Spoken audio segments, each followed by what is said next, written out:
Bonjour à tous, bonjour à vous, dignes fils, filles d'Afrique. C'est avec un plaisir incommensurable qu'on se retrouve ce mardi de décembre, le 18 octobre 2022. On se retrouve dans le cadre de ce programme For You Matin, votre rendez-vous quotidien sur les antennes de For You Télévision, votre matinale certainement préférée, où nous parlerons du Mali avec cette réunion ordinaire annoncée donc du côté des Nations Unies.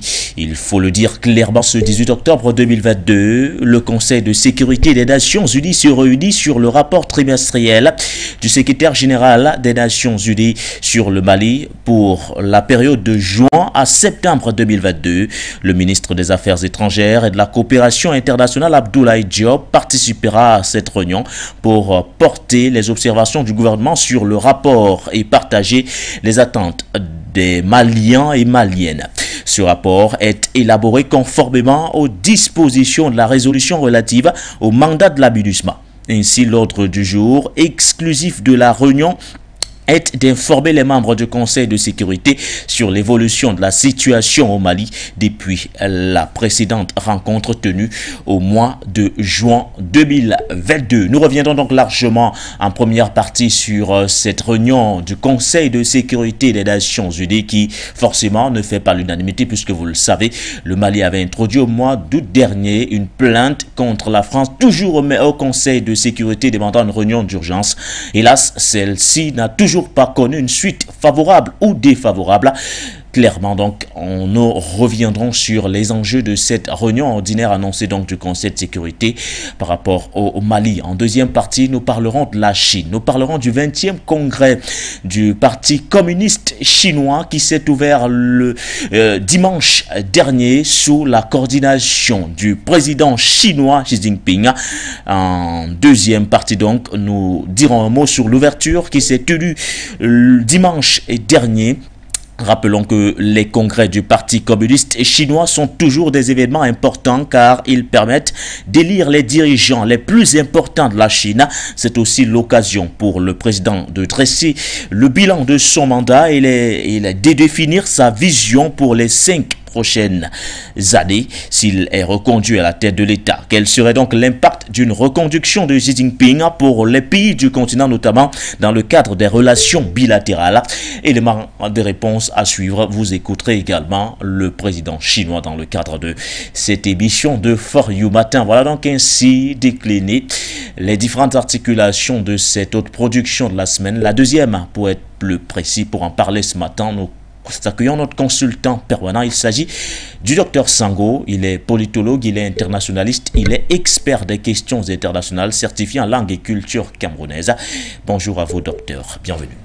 Bonjour Baudelaire, bonjour aux téléspectateurs, bonjour à la technique et bonjour au top management. Je suis encore fier d'être là ce matin dans le souci de déblayer l'actualité nationale et panafricaine qui jalonne le continent.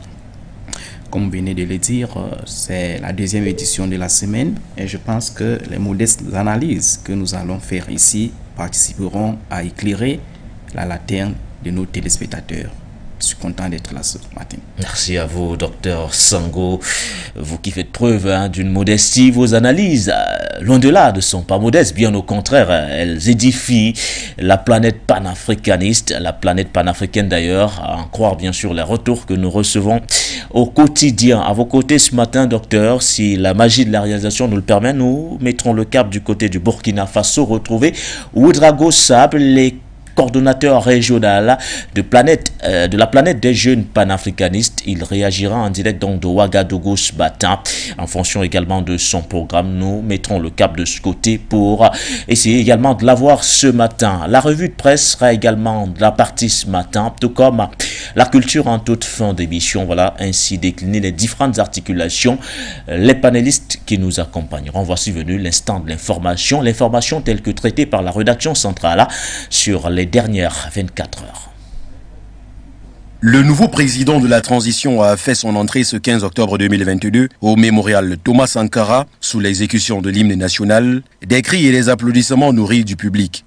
Le capitaine Ibrahim Traoré a procédé au dépôt de gerbes au mémorial érigé au sein du Conseil de l'Entente à Ouagadougou, où Thomas Sankara, le père de la révolution, et ses compagnons ont été assassinés froidement le 15 octobre 1987. 35 ans après cet assassinat, l'homme fort du Burkina Faso a le souvenir d'un panafricain, d'un révolutionnaire, celui-là même qui a donné une toute autre image d'une Haute-Volta qui devint Burkina Faso.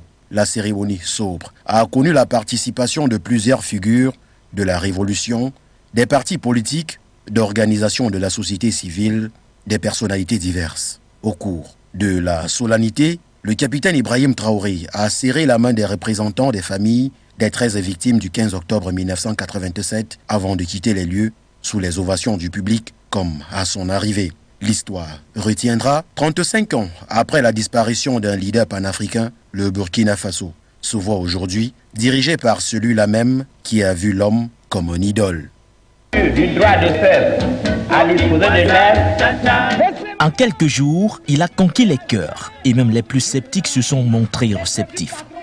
En renversant le lieutenant-colonel Paul-Henri Sandaogo d'Abiba le 30 septembre 2022, le capitaine Ibrahim Traoré ne s'imaginait pas en si peu de temps porter une révolution aujourd'hui qualifiée de révolution sankariste à tout point de ressemblance. Le capitaine Ibi, comme on l'appelle affectueusement pour sa première sortie officielle en tant que chef d'État, a rendu visite à un autre capitaine venu également au pouvoir à 34 ans comme lui, après un coup d'État militaire comme lui, mais mort un jeudi noir du 15 octobre 1987. Au mémorial érigé en l'honneur de Thomas Sankara, le père de la révolution burkinabé et héros de la jeunesse africaine puisqu'il s'agit de lui, le président de la transition a reçu le flambeau de la révolution, tout en symbole déployé à l'occasion du 35e anniversaire de l'assassinat de Thomas Sankara pour demander sans doute au jeune capitaine de continuer le combat du supplicié du 15 octobre 1987, 35 ans après. Il est donc logique que certes le combat reste le même, mais les époques ont bien changé, d'où la nécessité de changer de stratégie compte tenu de l'urgence et des priorités. Il faut vraiment changer le rythme. Il faut changer le rythme, il faut aller vite. Tout le pays, c'est de l'urgence. Donc chacun à son niveau doit pouvoir aller plus vite et abandonner les lourdeurs administratives inutiles là. Il faut donc aller vite, très vite, changer de rythme, oser lutter, savoir vaincre. Bref, rompre avec les vieilles pratiques impérialistes et néocolonialistes, se réapproprier le combat de Thomas Sankara pour un retour à la vraie authenticité. Camarades, l'impérialisme, le colonialisme, le néocolonialisme, le fantochisme, les voleurs, les paresseux, les détourneurs, les magouilleurs. Ça subit et s'affirmer sur la terre de leurs ancêtres sans complexe aucun. Les Burkinabés en particulier et les Africains en général portent plus que jamais cette révolution, l'héritage même de Thomas Sankara. Lui, à la simple évocation des termes la patrie ou la mort, était certain que quelque part, un peuple fort de son histoire et de son idéologie, de quelque nature qu'il soit, était prêt à vaincre. Le 13 octobre 2022, dans un communiqué, la Commission nationale des droits de l'homme en abrégé, CNDH, et par ailleurs présidée par Agibou Bouharé, s'est fortement dite préoccupée par des allégations de violence des droits humains dont font l'objet des populations civiles, notamment dans les régions du nord et du centre du pays du Mali, et dont les plus récentes sont relatives à l'assassinat, dans la nuit du 16 au 17 septembre, de 53 civils dans le village de Goni-Abé, secteur de Bandiagara. Se fondant principalement sur la Constitution du 25 février 1992, la Charte de la Transition, le Pacte international relatif aux droits civils et politiques, le Pacte international relatif aux droits économiques, sociaux et culturels et bien d'autres, la CNDH rappelle l'État malien principal débiteur en matière de droits humains de veiller à la mise en œuvre des droits fondamentaux des populations en tout temps et invite par ailleurs le gouvernement à prendre des mesures nécessaires et légales pour une meilleure protection des populations civiles. Et dans la même lancée, encourage les FAMA dans leur mission de protection des populations et de leurs biens. Se réjouit également du communiqué numéro 059 du 7 octobre 2022 de l'État-major général des armées rappelant le strict respect des droits de l'homme et du droit international humanitaire et annonçant justement l'ouverture d'une enquête par la prévôté en vue de faire la lumière sur les allégations suscitées. Il invite également le gouvernement à diligenter les différentes enquêtes ouvertes et à rendre publics les rapports en résultant. Recommande les autorités d'assurer une meilleure prise en charge des victimes, notamment les déplacés internes. Pour la CNDH, la protection des droits de l'homme est une responsabilité partagée. Au centre des échanges, l'analyse de la situation au Mali. La réunion qui se tient mardi devra informer les membres du Conseil de sécurité sur l'évolution de la situation depuis la précédente rencontre tenue en juin dernier. Le rapport couvre la période de juin à septembre 2022. Au cours de cette réunion, le document qui sera soumis aux membres du Conseil a été élaboré conformément aux dispositions de la résolution relative au mandat de la MINUSMA. Bien plus, le rapport est articulé autour de points relatifs aux événements politiques marquant la situation sécuritaire, aux droits de l'homme, à côté de la situation humanitaire, à la situation économique et aux défis opérationnels de la mission. À cet effet, le Mali, à travers le ministre des Affaires étrangères et de la coopération internationale, Abdoulaye Diop, participera à cette séance publique du Conseil. Et justement, il devra donc partager avec les membres du Conseil les observations du gouvernement malien sur le rapport et de soumettre les attentes des populations. Précisons que cette réunion se tient tous les 3 mois selon un format précis qui prévoit la prévention du rapport par le secrétariat des Nations Unies, suivi dans certains cas de l'intervention d'un représentant de la société civile, ensuite les discours des membres du Conseil de sécurité. Notons que la réunion qui se tiendra donc demain n'a rien à voir avec la session d'urgence demandée par le Mali par lettre en date du 15 août 2022 relative à la plainte contre la France. Lors de la dernière réunion du Conseil de sécurité consacrée au Mali en juin 2022, le mandat de la mission multidimensionnelle intégrée des Nations Unies pour la stabilisation au Mali avait été prorogé d'1 an par 13 voix pour et 2 abstentions.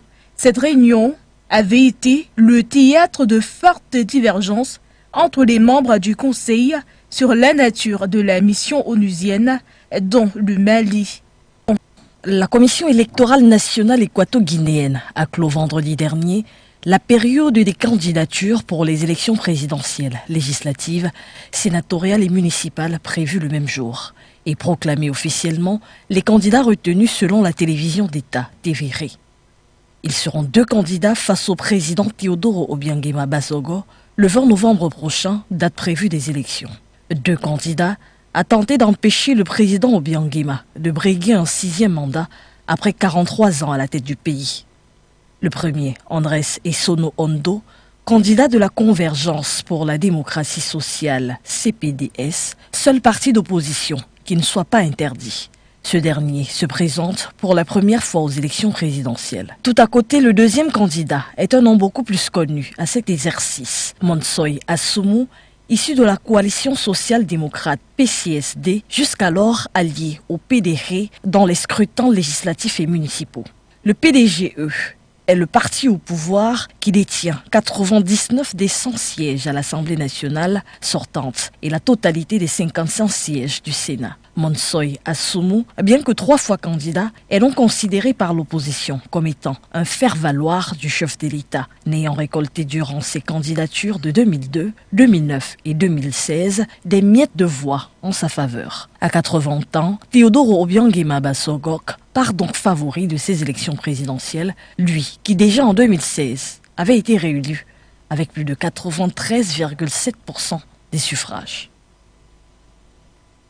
Après un long moment de négociation, les autorités tunisiennes et le Fonds monétaire international sont parvenus à un accord au niveau des services sur les politiques et les réformes économiques qui seront soutenues par un nouveau mécanisme élargi de crédit de 48 mois avec un accès demandé de 1,472 milliards de droits de tirage spéciaux équivalent à environ 1,9 milliard de dollars. Selon le FMI, cet accord entre dans le cadre du mécanisme élargi de crédit et vise à restaurer la stabilité macroéconomique, à renforcer les filets de sécurité sociale et l'équité fiscale et à accélérer les réformes qui favorisent un environnement propice à une croissance inclusive et à la création d'emplois durables. Une délégation tunisienne a participé aux rencontres d'automne de Washington dans le but de sceller cet accord. L'institution financière internationale explique que la détérioration de l'environnement mondial et les prix internationaux élevés des matières premières présents lourdement sur l'économie tunisienne, ajoutant une faiblesse structurelle sous-jacente dans un contexte socio-économique difficile. La croissance ralentira probablement à court terme, tandis que la hausse des cours internationaux des matières premières exercera des pressions sur l'inflation ainsi que sur les soldes extérieurs et budgétaires de la Tunisie. En juillet dernier, la Tunisie avait entamé des discussions préliminaires avec le FMI pour obtenir un nouveau prêt. L'institution financière internationale avait réclamé en contrepartie des réformes profondes. L'inflation en Tunisie a grimpé à 9,1% en septembre dernier, soit son plus haut niveau depuis près de 40 ans. Dans son rapport sur les perspectives de l'économie mondiale, le FMI a estimé que la croissance en Tunisie devrait s'établir à 2,2% en 2022 et à 1,6% en 2023. À compter de ce jour, la tâche centrale du Parti communiste chinois sera de mener le peuple chinois issu de toutes les ethnies à réaliser l'objectif du deuxième centenaire de transformer la Chine en grand pays socialiste moderne sous tous les aspects, tout en faisant avancer le renouveau de la nation chinoise par le canal de la modernisation à la chinoise. En vue de construire un pays socialiste moderne sous tous les aspects, nous devons d'abord et en tout premier lieu poursuivre un développement de haute qualité. Le développement est la première des priorités de notre parti pour la gouvernance et le renouveau de la Chine, car sans fondation matérielle et technologique solide, nous ne pouvons nourrir l'espoir de bâtir un grand pays socialiste moderne sous tous les aspects. La Chine pratique depuis toujours une politique extérieure de défendre la paix mondiale et de promouvoir le développement commun afin de promouvoir la construction d'une communauté de destin partagé de l'humanité. La Chine demeure ferme dans la poursuite de la diplomatie indépendante et pacifique. Sa position et sa politique sont toujours déterminées eu égard à la nature des affaires, tout en préservant les normes fondamentales gouvernant les relations internationales, l'équité et la justice à l'échelle mondiale.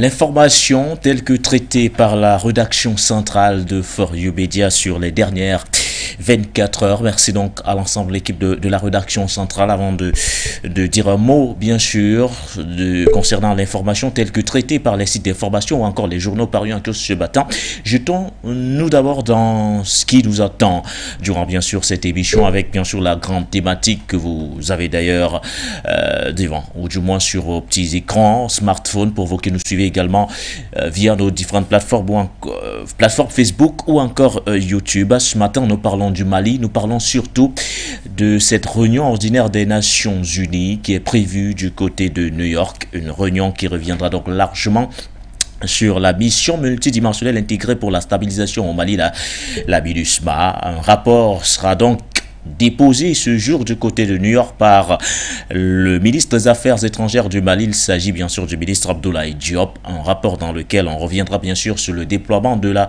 force onusienne du côté du Mali depuis la prorogation du mandat de cette force. C'était bien sûr au mois de juin dernier. Le rapport donc qui s'étend sur la période allant de juin à septembre 2022. Le Mali donc finalement qui sera du côté du Conseil de sécurité des Nations Unies, non pas pour parler de sa plainte contre la France, la plainte introduite au mois d'août dernier, relative bien sûr à la France qui serait donc, on va le dire, une source d'armement pour les terroristes qui opèrent du côté du nord du Mali, que non, le Conseil de sécurité ce jour se réunit plutôt pour faire le bilan de la force multidimensionnelle intégrée pour la stabilisation du Mali. Il s'agit de la MINUSMA. Nous reviendrons donc largement dans le cadre de cette émission sur ce sujet. Bien avant, Bala s'est penché sur les objectifs qui sont attendus ce jour du côté de New York, mais surtout sur les véritables enjeux de cette réunion ordinaire du Conseil de sécurité des Nations Unies. Au centre des échanges, l'analyse de la situation au Mali. La réunion qui se tient mardi devra informer les membres du Conseil de sécurité sur l'évolution de la situation depuis la précédente rencontre tenue en juin dernier. Le rapport couvre la période de juin à septembre 2022. Au cours de cette réunion, le document qui sera soumis aux membres du Conseil a été élaboré conformément aux dispositions de la résolution relative au mandat de la MINUSMA. Bien plus, le rapport est articulé autour de points relatifs aux événements politiques marquant à la situation sécuritaire, aux droits de l'homme, à côté de la situation humanitaire, à la situation économique et aux défis opérationnels de la mission. À cet effet, le Mali, à travers le ministre des Affaires étrangères et de la coopération internationale, Abdoulaye Diop, participera à cette séance publique du Conseil. Et justement, il devra donc partager avec les membres du Conseil les observations du gouvernement malien sur le rapport et de soumettre les attentes des populations. Précisons que cette réunion se tient tous les 3 mois selon un format précis qui prévoit la prévention du rapport par le secrétariat des Nations Unies, suivi dans certains cas de l'intervention d'un représentant de la société civile, ensuite les discours des membres du Conseil de sécurité. Notons que la réunion qui se tiendra donc demain n'a rien à voir avec la session d'urgence demandée par le Mali par lettre en date du 15 août 2022 relative à la plainte contre la France. Lors de la dernière réunion du Conseil de sécurité consacrée au Mali en juin 2022, le mandat de la mission multidimensionnelle intégrée des Nations Unies pour la stabilisation au Mali avait été prorogé d'1 an par 13 voix pour et 2 abstentions. Cette réunion avait été le théâtre de fortes divergences entre les membres du Conseil sur la nature de la mission onusienne dans le Mali.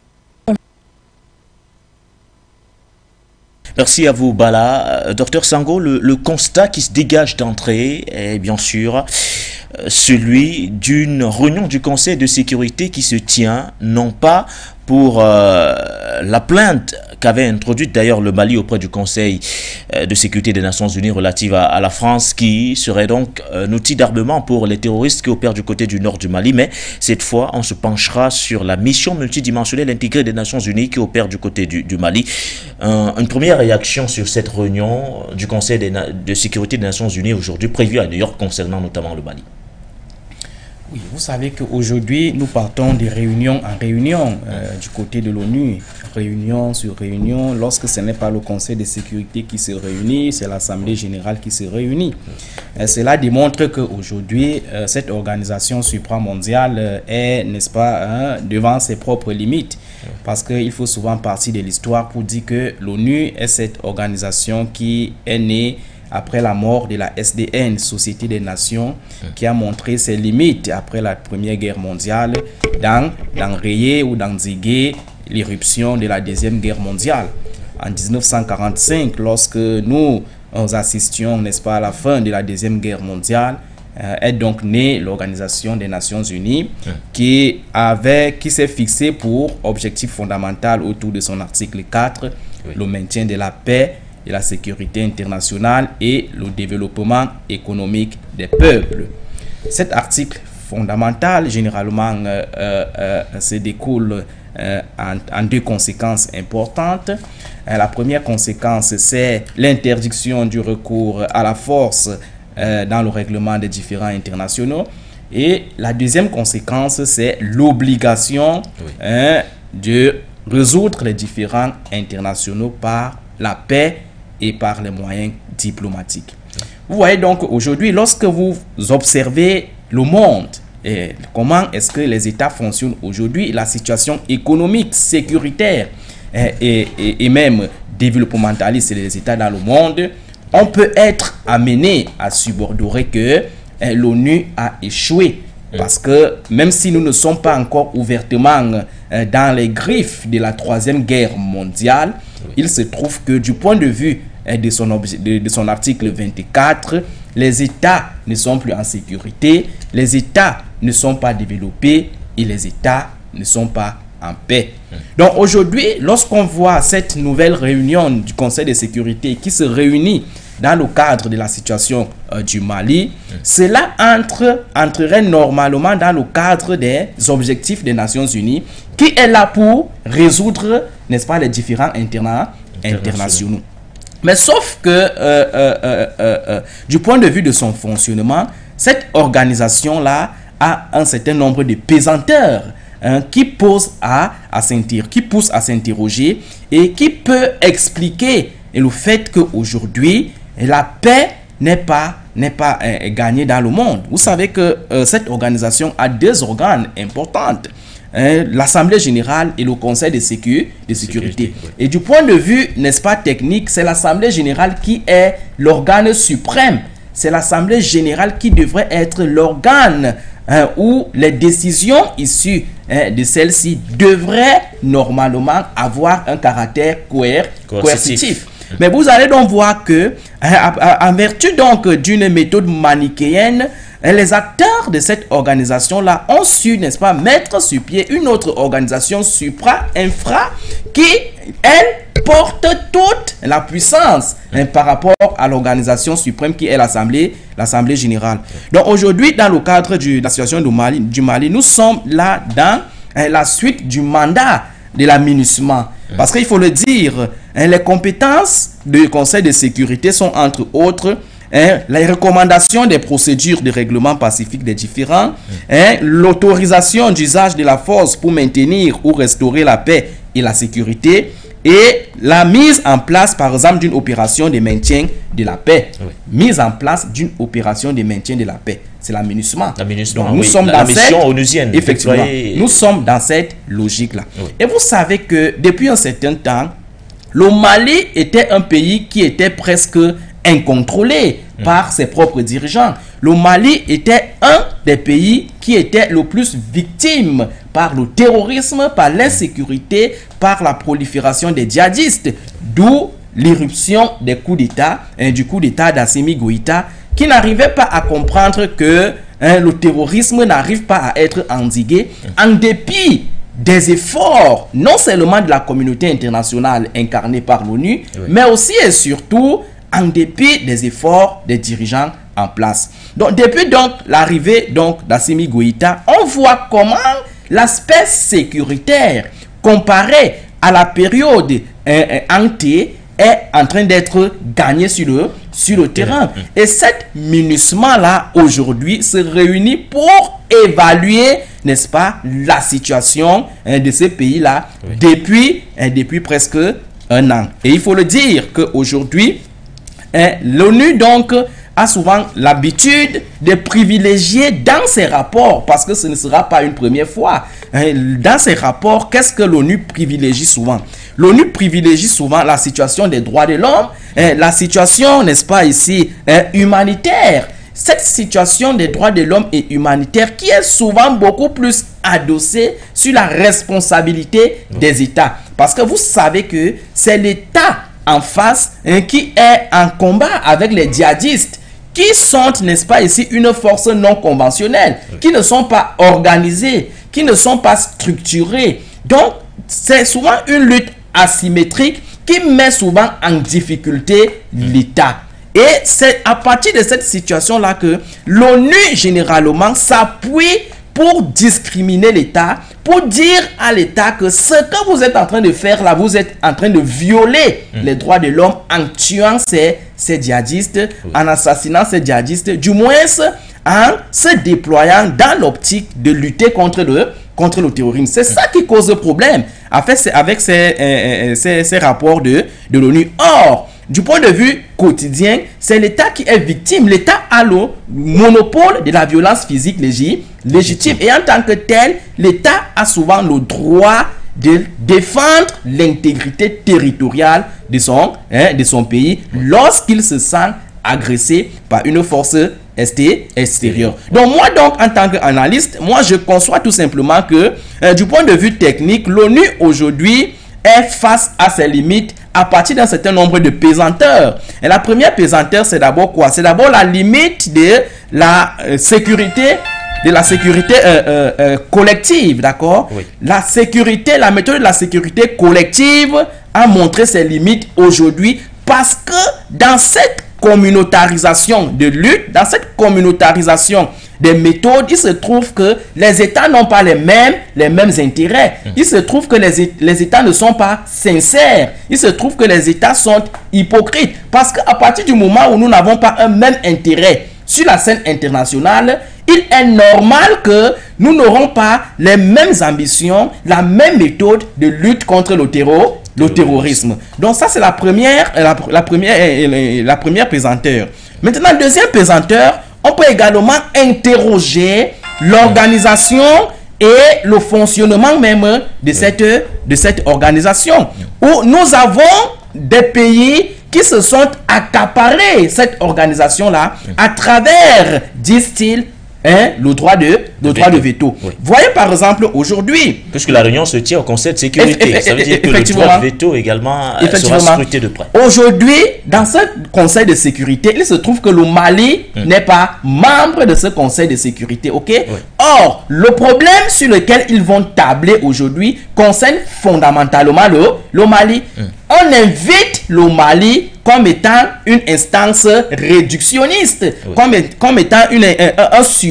Or, c'est le Mali qui devait être un acteur. Du point de vue logique, on s'attendrait à ce que cette réunion-là puisse plutôt être reconvoquée au niveau de l'Assemblée générale où chaque pays détient une voix. C'est-à-dire où chaque pays est représenté. Et en plus, je vous ai dit que l'Assemblée générale, c'est l'organe la plus suprême de l'Organisation des Nations Unies. Donc, cette mauvaise organisation de l'ONU également pose un problème dans l'efficacité et son efficience sur le terrain. Donc, je pense que dans la suite des analyses, on reviendra pour ressortir les véritables enjeux qui se cachent derrière cette réunion. On aura l'occasion d'en parler, docteur Sango. Vous faites bien de planter le décor concernant bien sûr ce sujet. Ce qui se dégage d'entrée, c'est que la MINUSMA, bien sûr, sera mise au devant de la scène.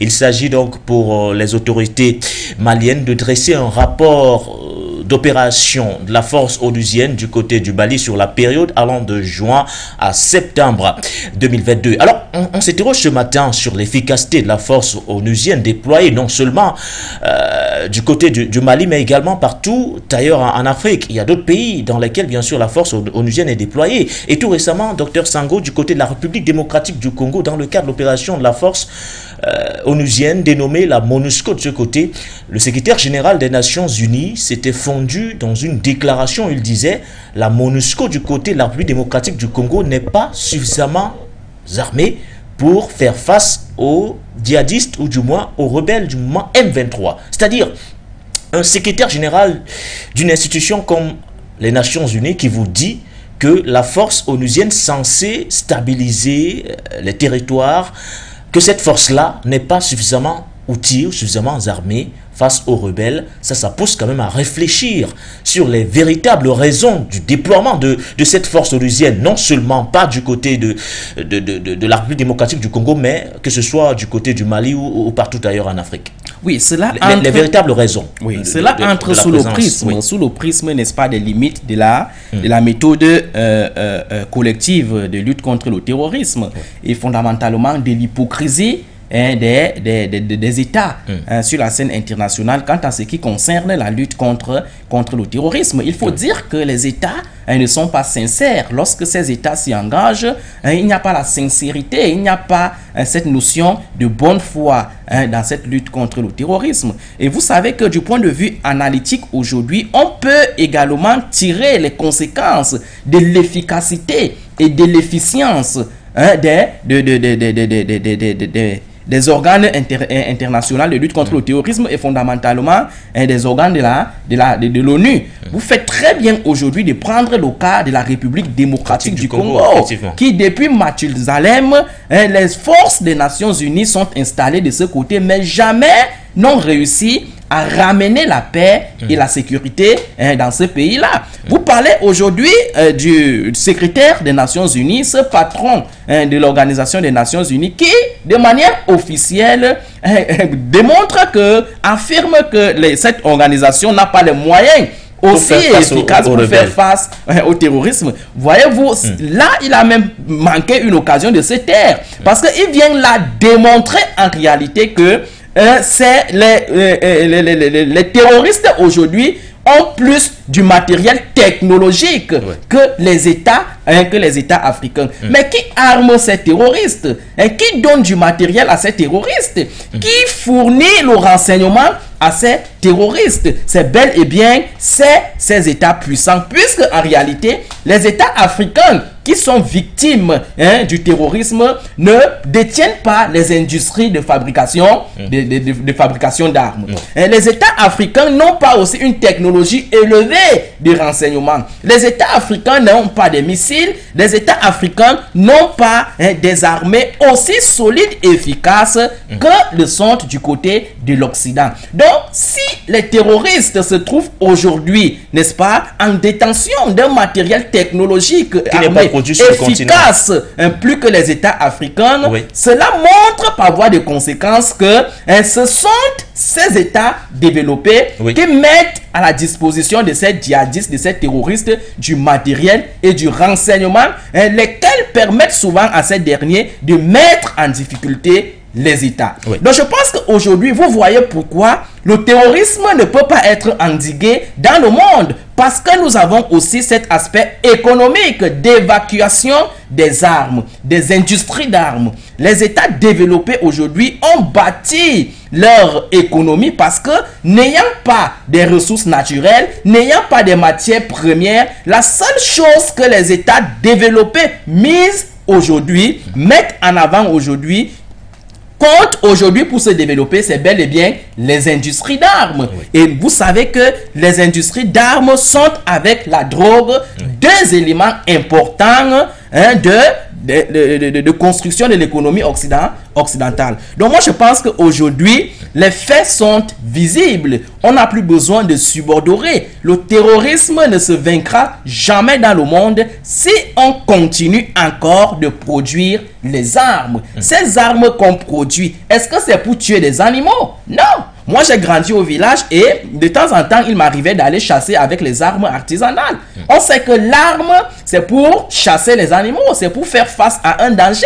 Ce n'est pas pour tuer les êtres humains. Les êtres humains sont appelés à collaborer, à vivre ensemble, à vivre dans la paix. Les êtres humains ne sont pas appelés à se découper, à se tuer, à se tirer avec les armes. Donc aujourd'hui, il y a ce problème fondamental, ce problème central des industries d'armes qui empêche aujourd'hui les pays, n'est-ce pas, de vaincre définitivement le terrorisme. La République démocratique n'est qu'un exemple.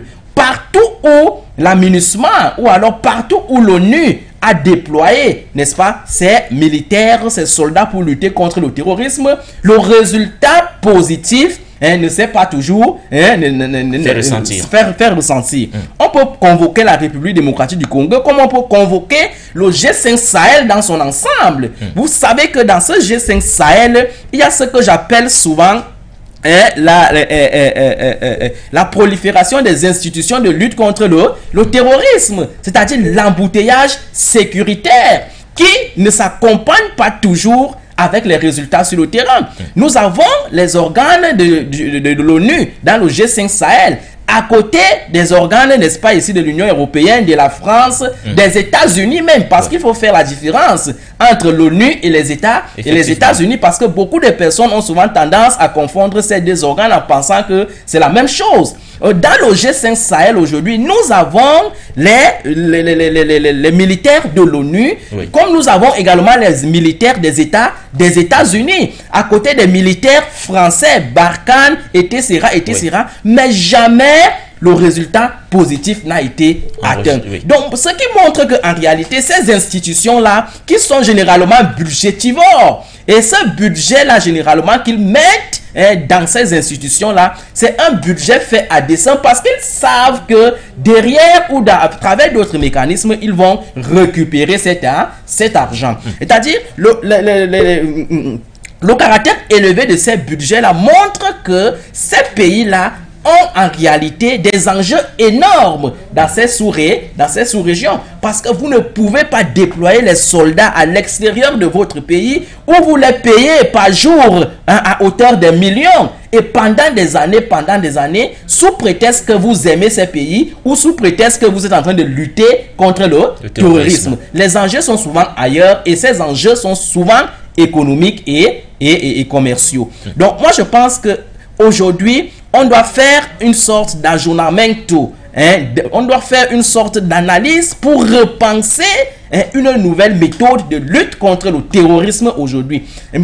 Tant que nous resterons sur ces aspects visibles que nous avons aujourd'hui, sur cet aspect de la communautarisation, sur cet aspect de la méthode collective de lutte contre le terrorisme, il y aura toujours le terrorisme sur le terrain, il y aura toujours de l'insécurité dans nos États. Donc aujourd'hui, la réunion concernant le Mali est une réunion qui doit interpeller. C'est une réunion qui montre que cette organisation-là, aujourd'hui, ne sait plus ce qu'elle doit faire. Parce que vous savez que en espace de 3 mois, cette organisation-là s'est réunie plus de 3 fois, peut-être sur les mêmes problèmes. Et on peut également subordorer sur la mise sur agenda des problématiques sur lesquelles cette organisation-là doit se réunir. Vous savez que toujours dans ce pays du Mali, il existe également une plainte que ce pays a également déposée dans cette organisation-là, à l'effet de voir clair. Mais jusqu'aujourd'hui, on a observé un silence, un mutisme là-dessus. C'est-à-dire un mutisme qui montre en réalité le non-respect de l'État, des États africains, qui montre en réalité que les États africains ne sont pas prioritaires dans la définition des agendas qui devraient, n'est-ce pas, faire l'ordre du jour dans cette organisation. Vous voyez donc, du point de vue pratique, du point de vue de la réelle politique aujourd'hui, on n'a plus besoin d'avoir fait des thèses sur des relations internationales, sur des études politiques, pour comprendre que la manière dont le monde est configuré aujourd'hui est un problème. On doit penser une nouvelle réconfiguration pour, n'est-ce pas ici, implanter un nouvel ordre mondial qui tiendrait en compte cette fois-ci la représentativité du monde. Donc, cette organisation des Nations Unies doit être repensée, doit être réformée, doit être dissoute, n'est-ce pas, pour qu'on mette sur pied une nouvelle organisation qui serait cette fois-ci consensuelle, participative, qui intégrerait cette fois-ci tous les pays africains. Merci à vous, Dr Sango. Vous avez d'ailleurs posé une question pertinente tout à l'heure. Je pense que nous allons revenir sur cette dernière. Vous avez dit qui arme les terroristes, que ce soit dans la sous-région du G5 Sahel ou alors dans d'autres pays du continent. Parfois, on retrouve des djihadistes ou alors des terroristes avec des armes de dernière génération. Parfois on se pose des questions, mais d'où viennent ces armes-là? Alors, ce qui nous pousse logiquement donc à s'intéresser, parce que le Mali semble avoir trouvé la réponse parfaite à cette interrogation que vous posez. Souvenez-vous, Dr Sango, le 15 août dernier, le Mali avait introduit une plainte contre la France du côté des Nations Unies. La partie malienne accusant d'ailleurs la France d'être à l'origine de cet armement qu'on retrouve parfois dans le camp des djihadistes, notamment ceux qui opèrent du côté du nord du Mali. Alors, 2 mois plus tard, jour pour jour, puisque nous sommes le 18 octobre 2022, 2 mois plus tard, le Conseil de sécurité ne s'est jamais penché sur cette plainte-là. Nous n'avons toujours pas un retour, qu'il soit positif ou alors négatif, toujours aucune réponse. Et là, on nous parle d'une réunion concernant le Mali. On nous parle d'une réunion urgente concernant, bien sûr, la situation de la force multidimensionnelle intégrée pour la stabilisation du côté du Mali. Pourquoi la plainte du Mali aujourd'hui du côté du Conseil de sécurité, on va le dire, n'occupe pas les priorités de l'ONU? Oui, la plainte du Mali aujourd'hui n'est pas une urgence, justement parce que les pays africains sont des pays qui sont, n'est-ce pas, non considérés dans cette organisation mondiale. Parce que lorsque vous voyez comment cette organisation-là est structurée, du point de vue même de son fonctionnement et de son organisation, les pays africains, tout a été fait pour que les pays africains soient écartés, pour que les pays africains soient réduits tout simplement au stade des acteurs, pour que les pays africains soient réduits à ce que j'appelle souvent cette entité instrumentale qui devrait tout simplement adhérer dans un camp comme dans un autre. Aujourd'hui, la plainte du Mali n'arrive pas à s'ouvrir, n'arrive pas à être établie. Pourquoi? Parce que l'Organisation des Nations Unies n'en voit pas une priorité. Or, du point de vue comparatif, que vaut aujourd'hui cette réunion convoquée d'urgence pour entendre et analyser le rapport de la MINUSMA que la plainte par rapport à la plainte du Mali?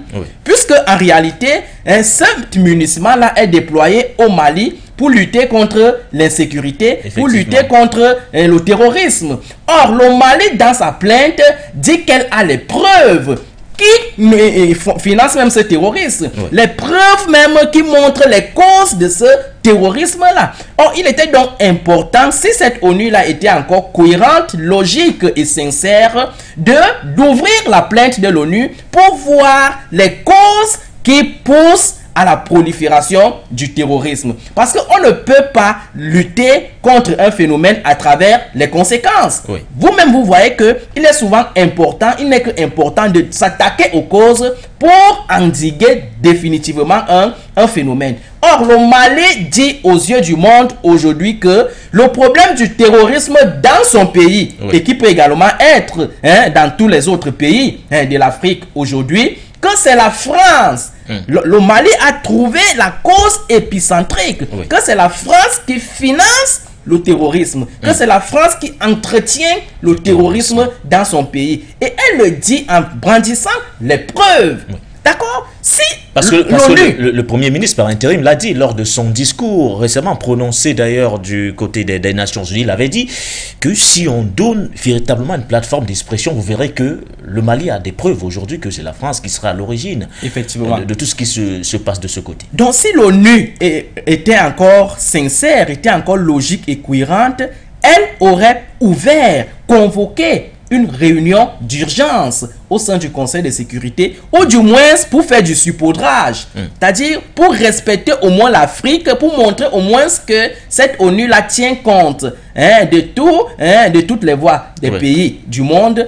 Il était important qu'elle ouvre au moins, qu'elle convoque au moins une réunion, du moins symboliquement, pour montrer que elle a compris, elle a entendu le problème du Mali. Mais jusqu'aujourd'hui, c'est quelque chose qui a été mis dans le coffre et on privilégie ce qui constitue leur intérêt. On privilégie ce qui est plus important pour eux. Parce que vous savez que depuis la convocation de ces réunions qui se succèdent du côté des Nations Unies, sur la table, on met des dossiers essentiellement européens, des dossiers essentiellement occidentaux qui concernent leur intérêt. Il y a une semaine de cela, docteur, c'est pour vous relancer. La question ukrainienne a été remise sur la table concernant bien sûr le conflit russo-ukrainien avec ce référendum organisé par Moscou. Et une fois de plus, des résolutions ont été prises très rapidement concernant l'Ukraine. Effectivement, c'est la même méthode qu'on devrait, n'est-ce pas ici, observer avec la situation du Mali. Parce qu'en réalité, l'ONU, c'est une organisation mondiale qui a cette compétence mondiale et qui doit travailler de manière équitable dans tous les pays. Il ne faudrait pas que les autres pays soient marginalisés, les autres pays soient mis en écart. Il ne faudrait pas qu'on privilégie les dossiers des uns au détriment des autres. Oui. La crise russo-ukrainienne, c'est parce que les intérêts des Occidentaux, du camp occidental, sont menacés. Parce que le camp occidental est en train de vivre aujourd'hui les conséquences de cette crise-là, de cette guerre-là. Parce que le camp occidental est aujourd'hui en train d'être frappé par un seul pays qu'on appelle la Russie. Parce que le camp occidental aujourd'hui est en train d'être... parce que la Russie aujourd'hui, ou alors la guerre russo-ukrainienne est en train de fragiliser le camp occidental en montrant les limites et les failles, voire la vulnérabilité de ce camp occidental qui s'est longtemps gangarisé, n'est-ce pas, d'être la première puissance du monde ou alors d'être les gendarmes du monde. Vous voyez qu'aujourd'hui, Poutine est en train de montrer qu'il s'agit là d'un géant fragile. Il s'agit là des gens qui ne sont pas solides. Il s'agit là des gens qui bavardent, mais qui n'ont pas sur le plan pratique une fondation, une économie solide et voire même une puissance armée. Donc aujourd'hui, la réunion de l'ONU aujourd'hui vient tout simplement corroborer les analyses que nous faisons ici quotidiennement. Ces analyses-là qui montrent que l'ordre mondial aujourd'hui en cours, c'est un ordre mondial qui doit être repensé, qui doit être changé. C'est un ordre mondial qui doit donner place à un nouvel ordre mondial pour que cette fois-ci, les États du monde entier qui forment la gouvernance mondiale puissent être intégrés dans la prise des décisions mondiales. Merci à vous, Dr Sango. Nous allons mettre le cap du côté de Ouagadougou au Burkina Faso, retrouver notre deuxième invité de ce matin. Il s'agit bien sûr de Ouedraogo Sahaba qui est un autre. Bonjour à vous, monsieur. Je rappelle que vous êtes coordonnateur régional de la planète des jeunes panafricanistes du côté de Ouagadougou. Bienvenue sur For You Télévision.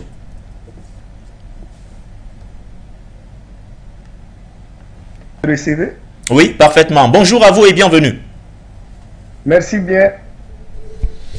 Alors, monsieur Ouedraogo, vous nous rejoignez au moment où nous parlons de cette réunion du Conseil de sécurité des Nations Unies qui se tiendra ce mardi 18 octobre du côté de New York avec bien sûr la question malienne sur la table. On se serait attendu que le Conseil de sécurité se penche sur la plainte qui a été déposée il y a cela 2 mois concernant bien sûr la situation de la France aujourd'hui qui sera à l'origine des armes lourdes qu'on retrouve généralement entre les mains des djihadistes qui opèrent du côté du nord du Mali. Que non. Finalement, cette réunion du Conseil de sécurité se penchera plutôt sur le bilan trimestriel de la mission multidimensionnelle intégrée pour la stabilisation du côté du Mali. Votre regard sur cette réunion annoncée ce jour du côté de New York, surtout sur ce Conseil de sécurité qui se réunira ce mardi au sujet du Mali. Ok, merci beaucoup de me donner la parole. Oui. Et cette rencontre, d'une certaine façon, permettra au Mali d'interroger les instances de l'ONU à revoir les liens de coopération. Exactement, ils ont introduit des plaintes contre la France, disant que la France arme les djihadistes au niveau de l'Afrique de l'Ouest. Ils ont déposé des preuves, mais jusque-là, il n'y a pas eu de réaction. Donc, je pense que cette rencontre-là sera le lieu de repenser les liens, des liens équitables, des liens qui permettront au Mali de bien se positionner et certains pays africains également de bien se positionner afin de pouvoir se faire entendre, de pouvoir être traités au même pied que ces puissances-là. Voilà, merci bien. Merci à vous, monsieur Ouedraogo, pour votre première prise de parole. Docteur Sango, on a presque envie de dire que forcément il fallait s'y attendre 2 mois plus tard, parce que au moment où le Mali introduisait cette plainte, il y avait quand même un vent qui soufflait en nous disant que dans quelques jours, la France devait prendre la présidence du Conseil de sécurité. Et c'est une chose qui est arrivée. Donc forcément, il fallait se préparer qu'il y ait peu de chances pour que cette plainte aboutisse. Oui. Il y a peu de chance parce que je vous ai parlé de la configuration. Donc aujourd'hui, avec la présidence qui est exercée par la France, ce n'est qu'une goutte d'eau qui vient tout simplement déborder le vase des analyses que nous faisons ici.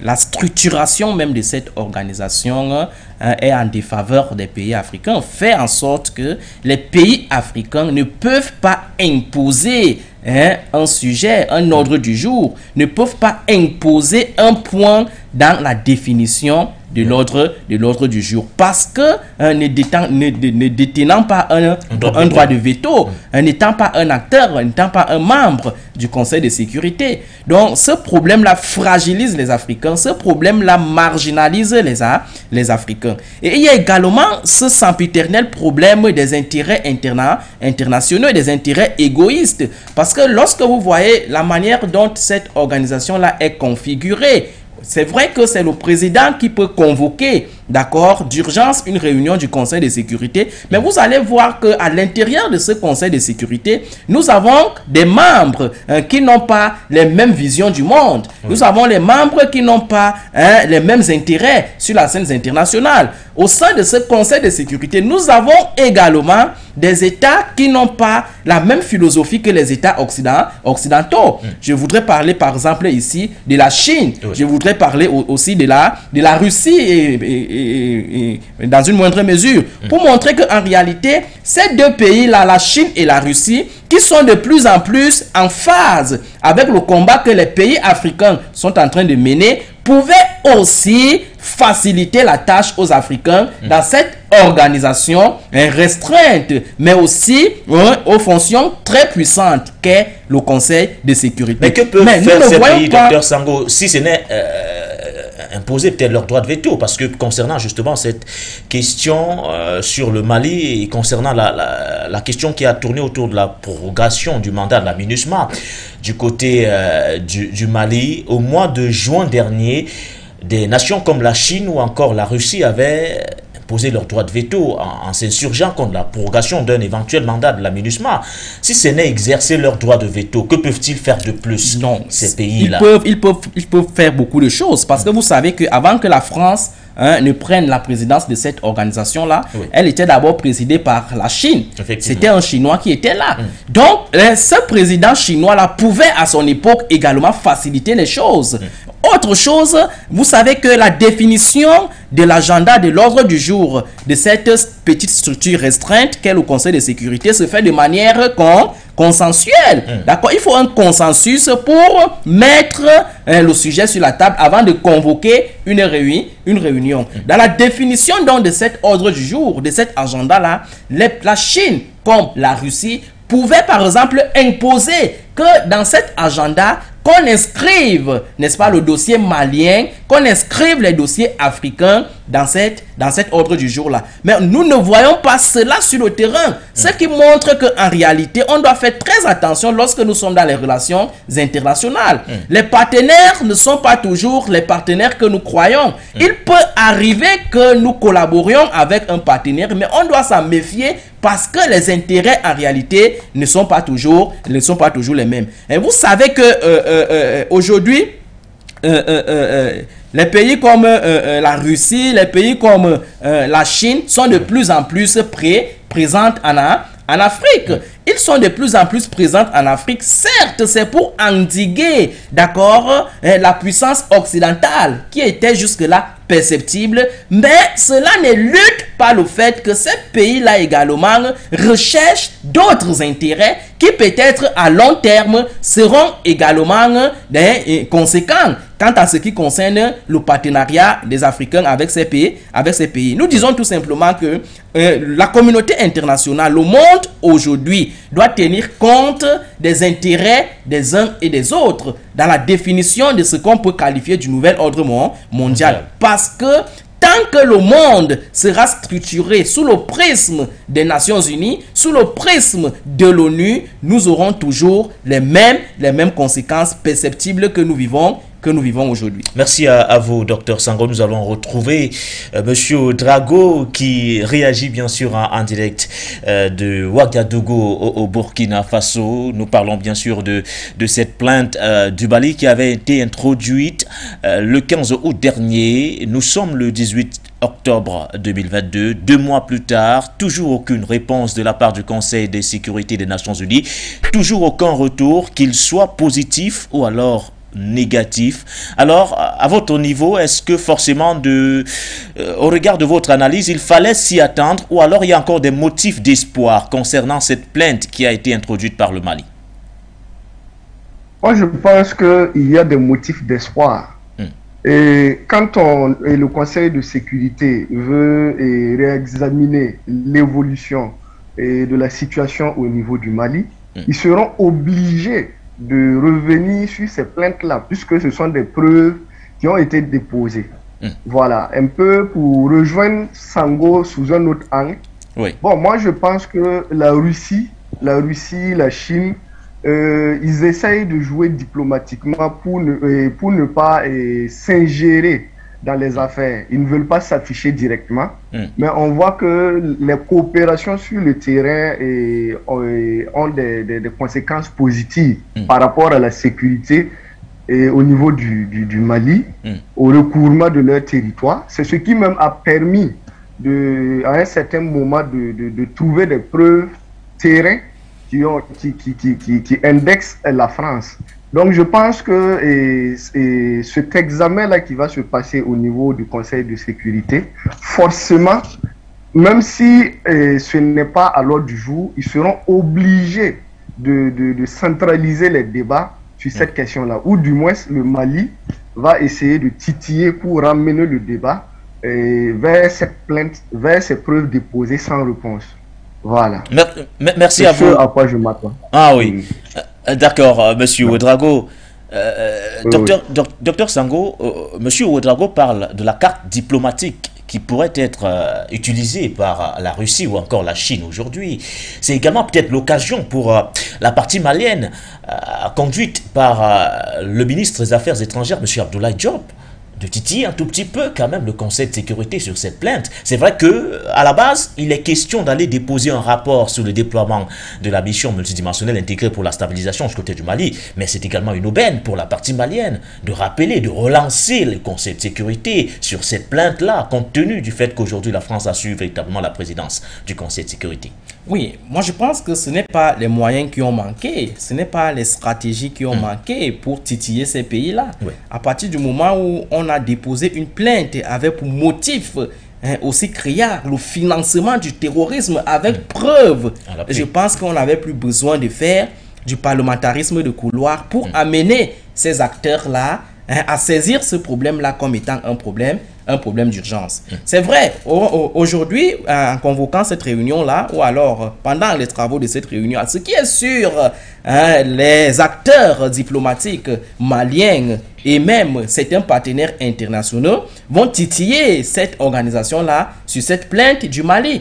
Mais quel sera le résultat ? Le résultat peut-être ne sera pas aussi escomptif. Je ne pense pas que c'est ce mécanisme diplomatique qui va amener cette organisation-là à pouvoir redéfinir la plainte du Mali comme étant un dossier urgent.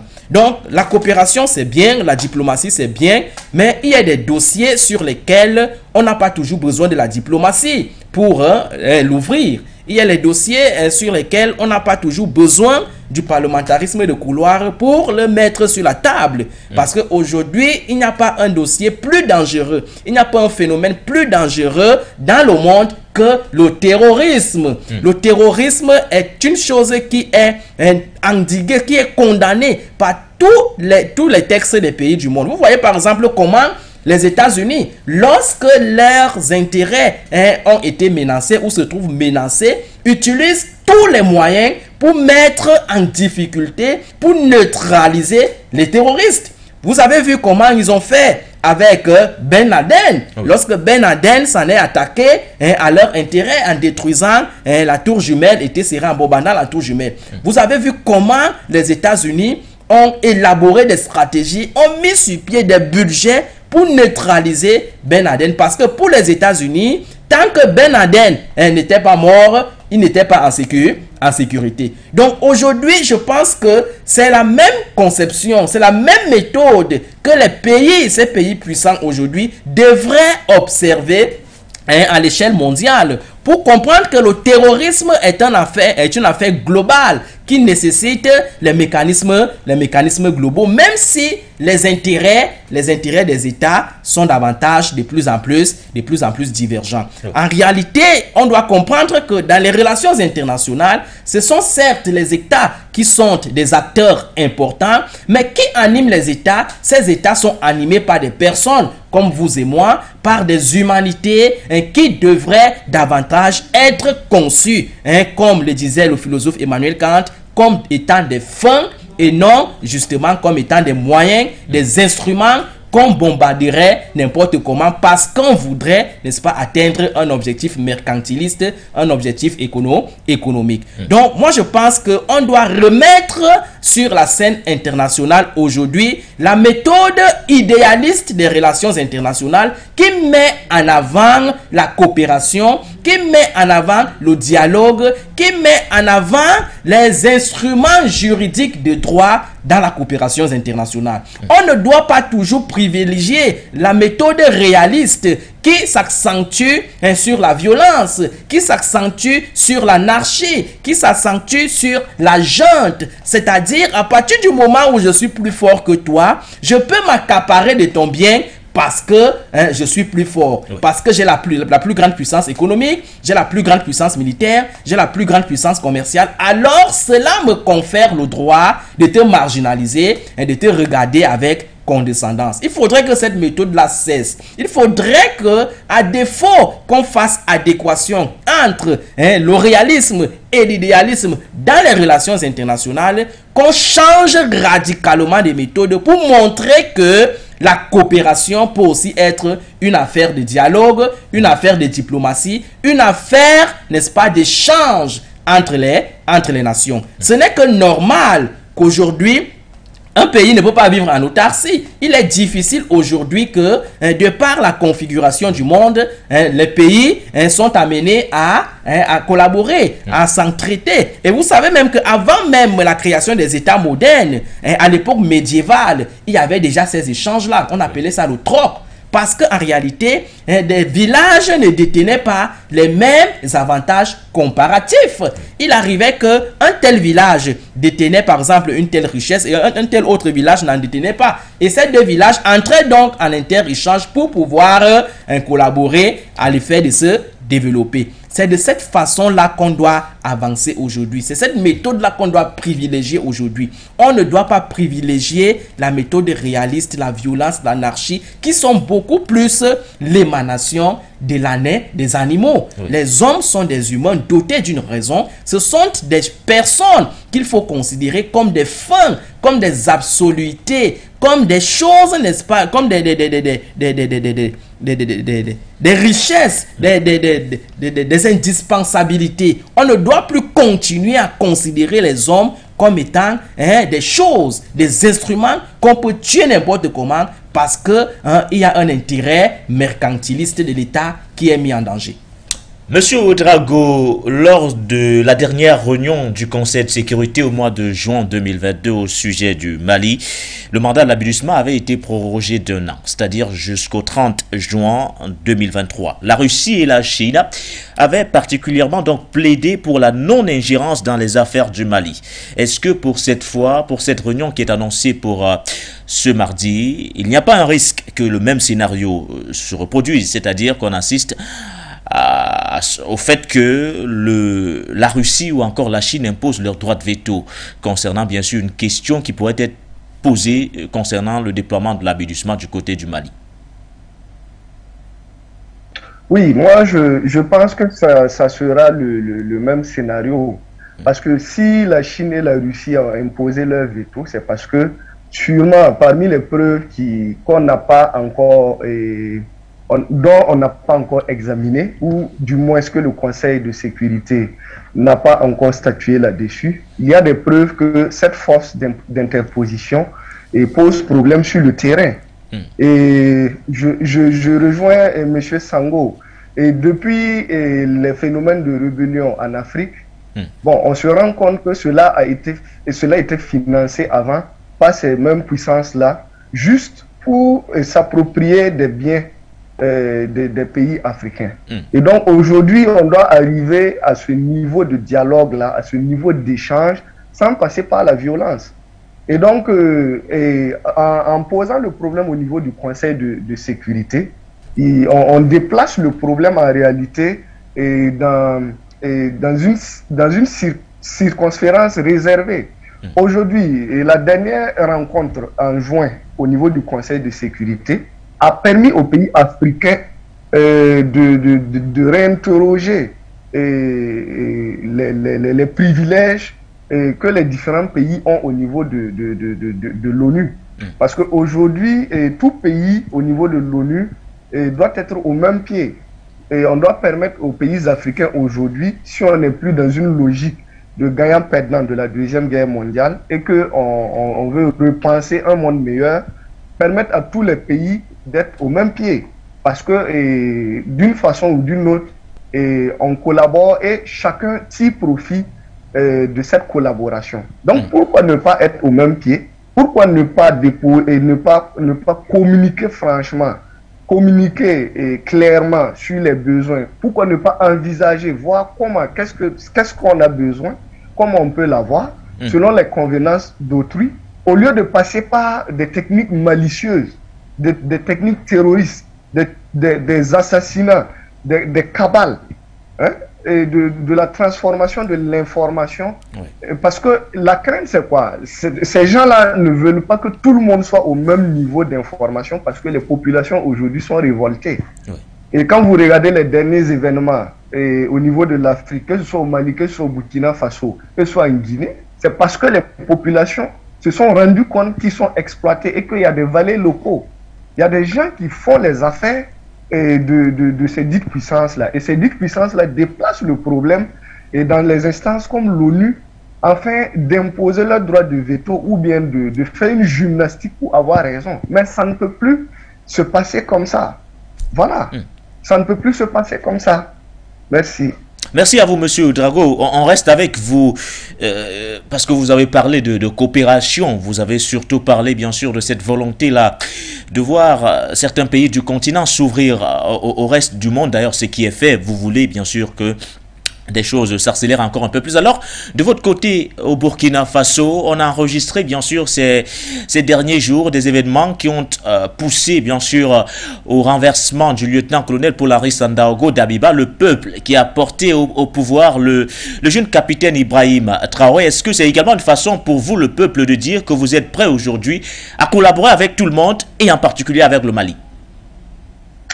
Oui, ce coup d'État vient de l'aspiration du peuple. Hein. Il faut dire que c'est le peuple même qui est sorti. Disons même que la PJP était au centre des manœuvres.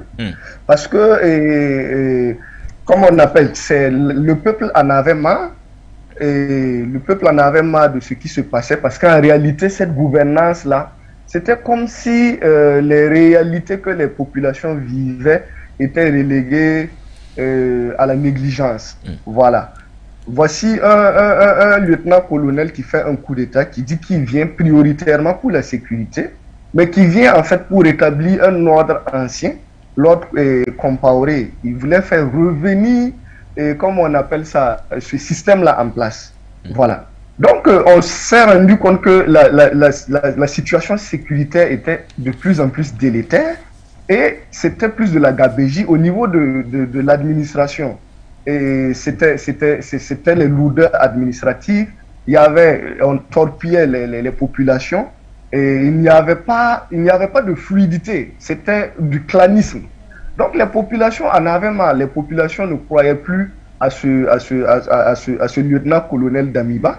Et les populations même souhaitaient un coup de force. Parce que les gens avaient toujours peur. Les gens ne voulaient pas sortir d'abord parce que il y a eu la première insurrection, mais les gens se sont sentis trahis après la prise au pouvoir du MPP.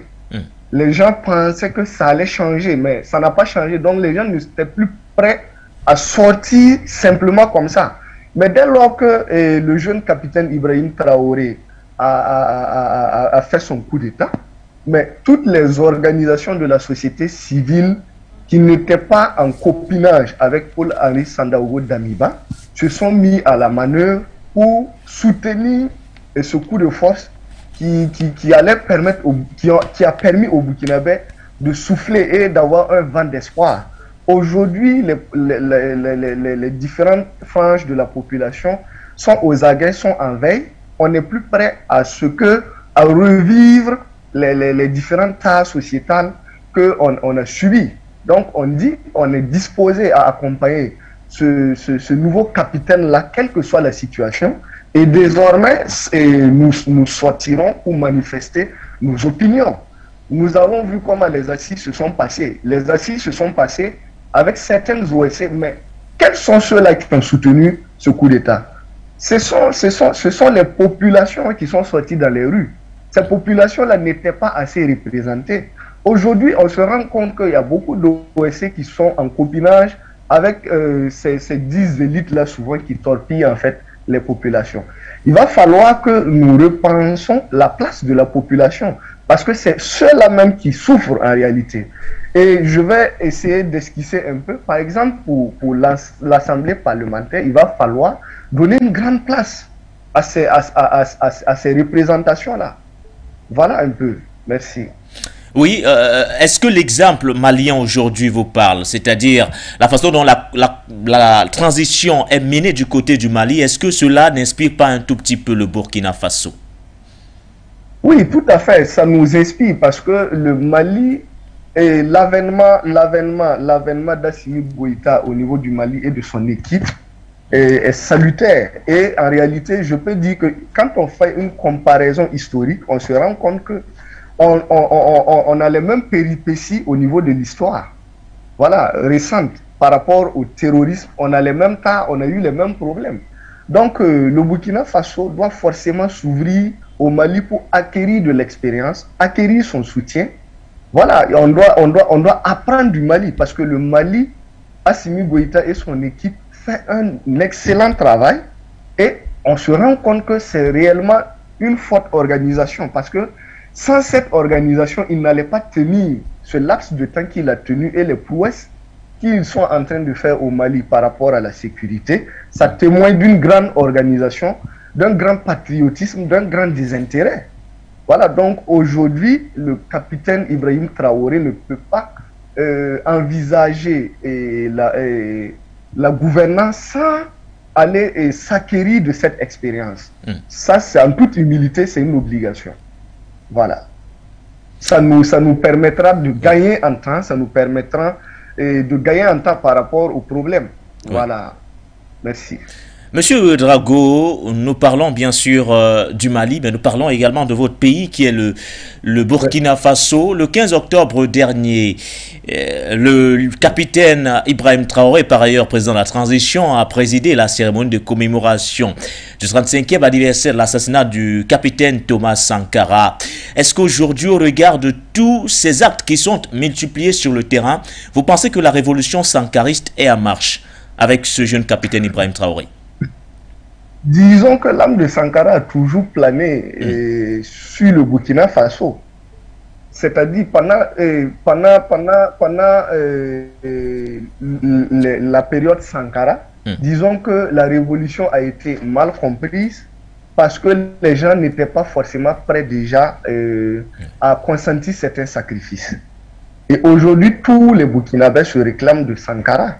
Même certains politiques, certaines OSC fantoches se réclament de Sankara. Ça veut dire que c'est un idéal clair, c'est un idéal à rejoindre. Et je pense que le coup d'État de Ibrahim Traoré, on l'associe à la réincarnation de Thomas Sankara. Ce qui signifie quoi? Il a une lourde responsabilité et une redevabilité à la population burkinabé, non à toutes les OSC, mais à la population burkinabé.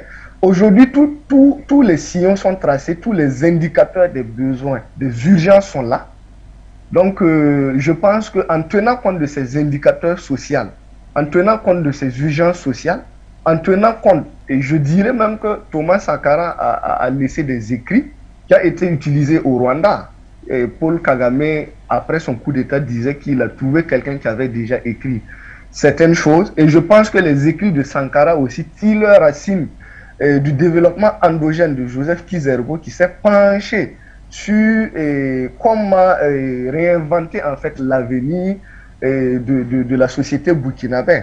Et je pense que ces différents écrits-là, ces différents héritages-là ont été utilisés dans plusieurs pays africains comme dans plusieurs pays développés. Donc je ne vois pas aujourd'hui ce qui peut empêcher le président Ibrahim Traoré de puiser sa source dans l'héritage laissé par Sankara, dans l'héritage laissé par Ibrahim Traoré, dans l'aspiration et dans les besoins d'urgence de la population burkinabé. C'est ce qui faciliterait un autre Burkina Faso dans la quiétude. Merci. Et durant, bien sûr, ces événements, on va ressortir par là, Monsieur Drago, durant ces événements qui se sont succédés ces derniers temps du côté du Burkina Faso, on a vu le peuple, c'est-à-dire vous, brandir des drapeaux russes, brandir bien sûr d'autres drapeaux en signe peut-être d'appel, c'est-à-dire une façon peut-être d'interpeller aujourd'hui les autorités burkinabées dans ce combat contre les terroristes à forcément se tourner vers d'autres partenaires, et en l'occurrence la Russie, dont l'efficacité jusqu'ici s'est faite ressentir dans d'autres pays à l'instar du Mali. C'est l'occasion également pour les nouvelles autorités de se pencher véritablement sur la question sécuritaire du côté du Burkina Faso. Tout à fait, tout à fait. Nous disons que nous n'avons pas de problème avec les populations françaises, les citoyens français, nous n'avons pas de problème. Mais notre problème avec la coopération avec la France, c'est quoi? La France a une base militaire au Burkina Faso. Avec tous les moyens qu'ils ont, avec toute l'expertise qu'ils ont, ils n'ont pas pu résoudre notre problème de sécurité. Et ça, c'est anormal. C'est anormal. On ne comprend pas cette coopération. Et comme vous le dites, la Russie a fait ses preuves au Mali. La Russie a fait ses preuves en Centrafrique. La Russie a fait ses preuves en Syrie. Donc aujourd'hui, les populations, c'est, comment on appelle ça, c'est une légitime défense. C'est un instinct de survie qui nous amène à vouloir une collaboration avec la Russie, qui est un pays comme tous les autres pays. Et je pense qu'on se retrouve même dans certaines traditions russes, parce que certaines traditions russes s'apparentent même aux pays africains. Je vais parler de certaines valeurs. Quand je dis tradition, c'est trop profond, mais certaines valeurs. La valeur d'intégrité. Nous avons vu que dans les pays où la Russie a intervenu, elle a pris ses coopérants d'égal en égal. Voilà, c'est vrai qu'il y a des intérêts. La Russie gagne quelque chose en contrepartie, mais cela est déposé sur la table et bien discuté. Voilà, mais ce n'est pas une coopération voilée un peu comme les autorités françaises le font ici aujourd'hui. On dit on va vous soutenir, on a toute la logistique, on a les armes nécessaires. Je veux parler de la France. Mais malgré tout, le problème de sécurité ne fait que s'empirer. Donc cette coopération ne sert à rien. Donc je rappelle, les Burkinabés n'ont rien contre les citoyens français. On n'a rien, ce sont des êtres humains. Et on sait que c'est parce qu'ils n'ont pas toutes les informations de ce qui se passe sur le terrain. Sinon, nous savons que ces citoyens-là même allaient chauffer le leader politique. Et aujourd'hui, c'est pourquoi ces leaders français-là et ces gens-là font tout pour que les informations ne parviennent pas à leurs citoyens. Certains citoyens français vont dire que les Burkinabés exagèrent. Aujourd'hui, les Maliens exagèrent.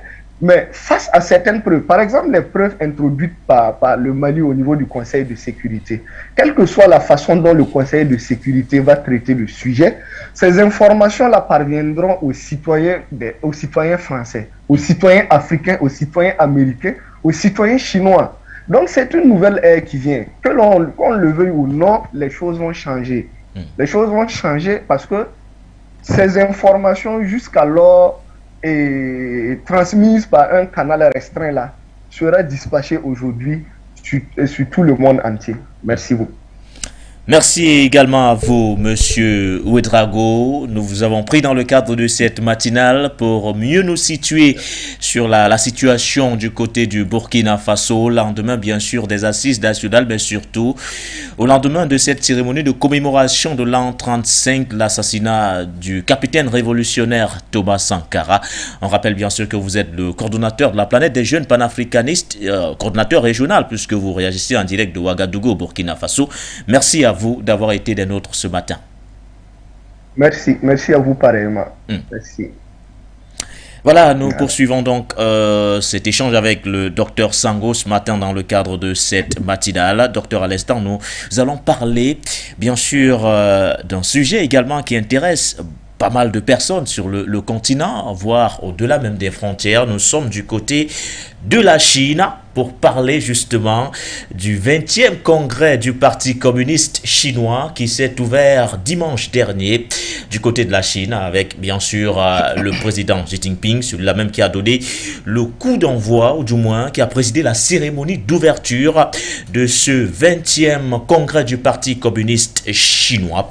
Il faut le dire et le rappeler que les congrès du Parti communiste chinois sont toujours des événements importantissime car ces derniers permettent d'élire les dirigeants les plus influents de la Chine, voire également ces congrès représentent également l'opportunité pour le président chinois de dresser son bilan, voire de se projeter sur les 5 prochaines années s'il venait bien sûr à être reconduit à la tête de l'État.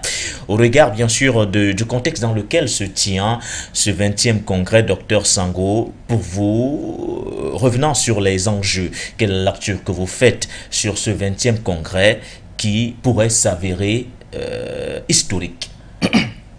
Vous posez là une question très pertinente et très technique, mais peut-être avant de m'y pencher, permettez-moi de dire un tout petit mot sur le sujet qu'on vient de terminer là tout à l'heure, sur le Mali.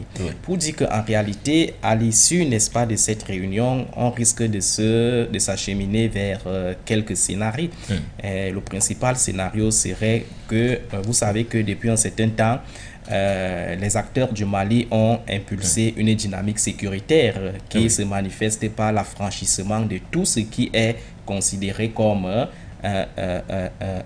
instance du colonialisme et de l'impérialisme.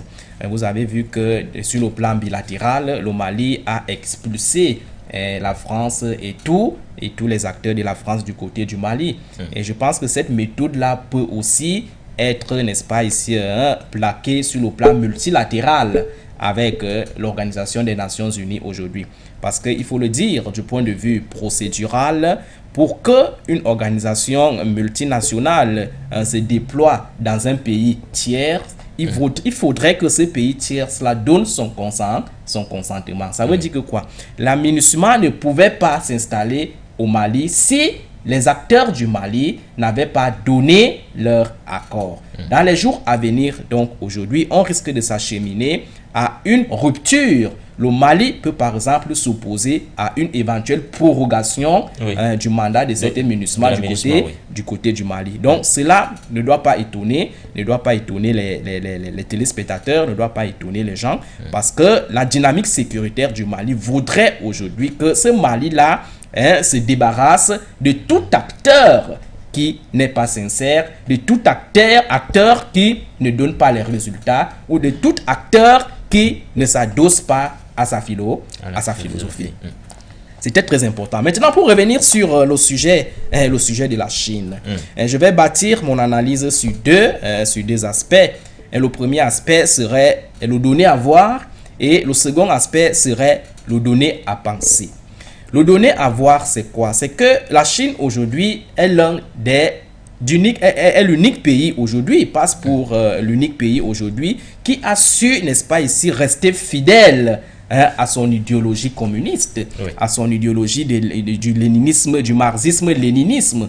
La Chine aujourd'hui, lorsqu'on parle du communisme, je pense que ce pays-là passe pour de la référence. On ne peut pas parler du communisme aujourd'hui sans mettre la Chine en avant. C'est vrai que avec la chute de l'URSS aujourd'hui, la Russie, tant bien que mal, tente quotidiennement d'assumer cet héritage-là, mais sur le plan technique et fidèle, c'est la Chine qui incarne encore aujourd'hui le communisme, le marxisme et le léninisme sur le plan international.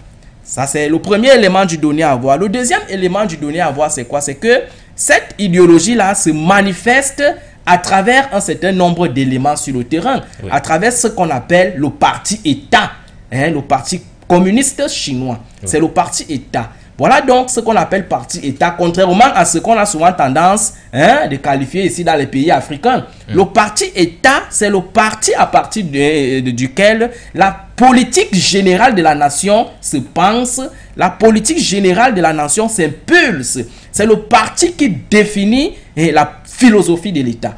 Donc, à partir de ce moment, vous comprenez donc que le congrès d'un tel parti revêt des enjeux énormes, incontournables, des enjeux très importants, parce que c'est lors d'un tel congrès qu'on fait non seulement le bilan de ce qui vient de se passer, des années du mandat qui vient de se passer, mais aussi un brainstorming des choses qui n'ont pas marché, qui conduit généralement à la nomination au poste de responsabilité aussi importante. Donc, un tel congrès ne peut pas passer inaperçu, non seulement sur le plan national, mais sur le plan international. Le Parti communiste chinois, c'est un parti, n'est-ce pas, ici, clé, qui occupe une place incontournable en Chine. Autre donnée à voir qu'il faut mettre sur la table, c'est que Xi Jinping aujourd'hui passe pour être, n'est-ce pas, ici, l'homme le plus puissant de la Chine depuis l'histoire de la Chine, après peut-être Mao. Oui, parce que c'est lui qui est en train d'être reconduit. Il est en train de vouloir capter le 3e mandat aujourd'hui. Et vous savez que du point de vue du canevas constitutionnel, réglementaire, des textes qui encadrent le Parti communiste, c'est vrai que cela a été révisé peut-être il y a 10 ans aujourd'hui, lors du dernier congrès. Mais c'est des textes qui limitaient le mandat à un seul mandat, 10 ans. C'est-à-dire, la loi voudrait que un président fasse 10 ans et après ces 10 ans, il n'a plus possibilité de se représenter. Donc, Xi Jinping aujourd'hui a réussi à amener les Chinois vers une réforme de ces textes-là, à l'effet de lui donner la possibilité de pouvoir faire plus d'un mandat, et aujourd'hui il est en train de s'orienter vers le 3e mandat. Ce qui montre sur le plan historique que Xi Jinping, s'il réussit un tel exercice, sera considéré comme l'un des hommes les plus puissants de l'histoire de la Chine. Et cela montre également par voie de conséquence que Xi Jinping est en train de travailler. Il est en train de transformer la Chine. Ça veut dire que son bilan est positif. Il est en train de moderniser la Chine à travers l'idéologie communisme. Parce que beaucoup de personnes dans l'histoire, beaucoup de personnes acclament et proclament aujourd'hui que le communisme ne s'accompagne pas avec le développement. Le communisme n'est pas synonyme de développement. Donc je pense qu'aujourd'hui, avec l'exemple de la Chine, nous voyons que c'est possible de se développer avec le communisme.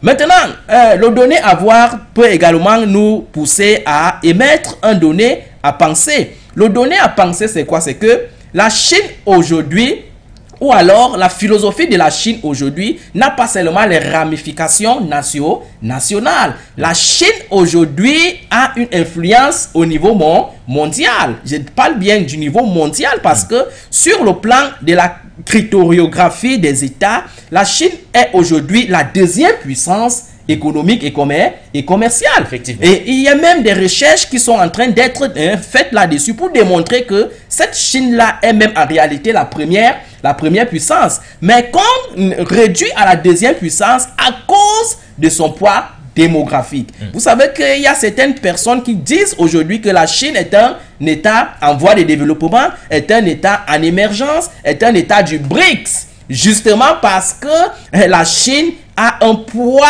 n'est-ce pas ici, démographique qui parfois n'est pas contrôlable. Mais du point de vue technique du PNB, la Chine aujourd'hui est une puissance mondiale, est l'une des plus grandes puissances mondiales aujourd'hui après les États-Unis. Mais aussi une influence africaine. Oui. Vous savez que la Chine également... Nous aurons l'occasion, docteur, de parler de cette influence africaine. Nous allons d'ailleurs revenir sur les enjeux internationaux de ce 20e congrès communiste, au cas où Xi Jinping est remis en fonction, ou du moins où il bénéficierait de la confiance pour un troisième mandat. Nous reviendrons sur les enjeux internationaux avec la Russie, les États-Unis et autres.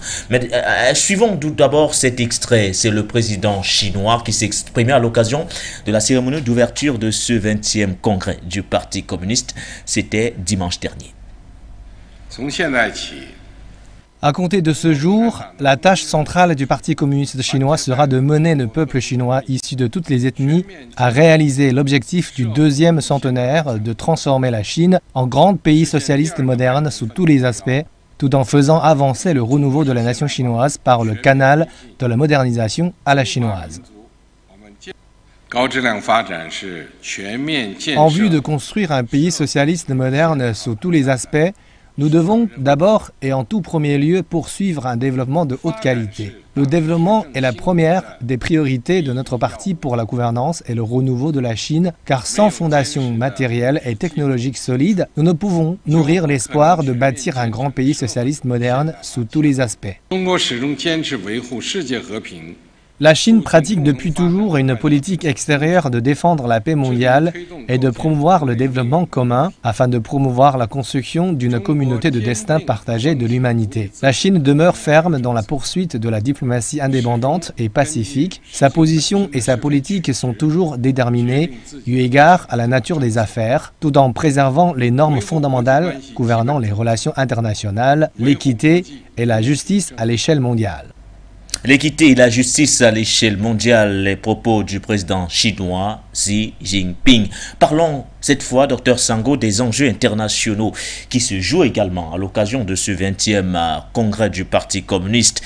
Xi Jinping, Dr Sango, reconduit pour un nouveau mandat est forcément une bonne nouvelle pour les alliés de la Chine et une mauvaise pour aujourd'hui les pays qui sont considérés comme les rivaux, comme les États-Unis par exemple. Effectivement. Et le principal enjeu se trouve là-dessus, sur le contrôle de la gouvernance mondiale.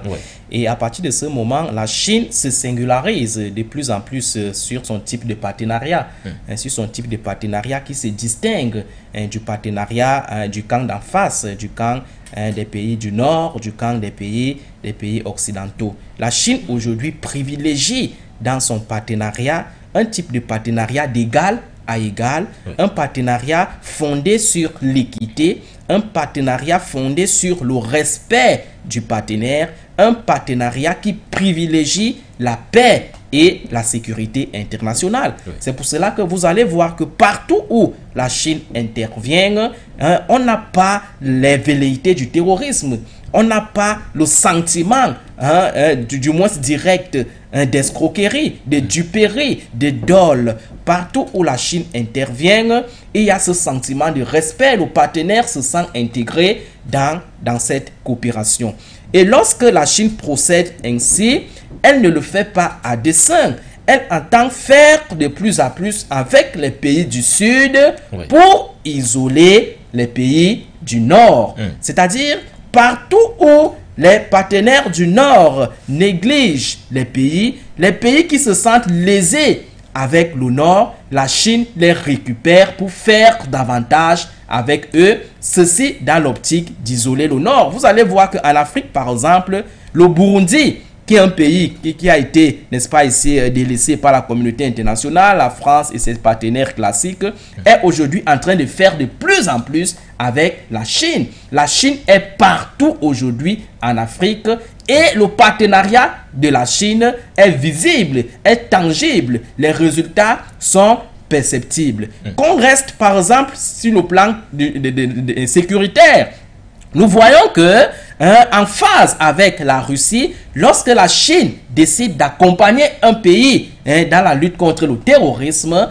il y a de la sincérité, il y a les résultats, il y a le résultat sur le terrain. Et vous savez que la Chine a une stratégie aujourd'hui basée sur ce qu'elle appelle les nouvelles routes de la soie, c'est-à-dire mettre ensemble tous les pays où elle est présente pour les réunir autour de la philosophie chinoise à l'effet de consolider la position chinoise dans le monde. C'est pour cela que l'enjeu de la Chine aujourd'hui dans le monde, à travers l'impulsion du Parti communiste chinois qui vient de connaître son 20e congrès aujourd'hui, le premier enjeu, c'est de rafler le contrôle de la puissance mondiale.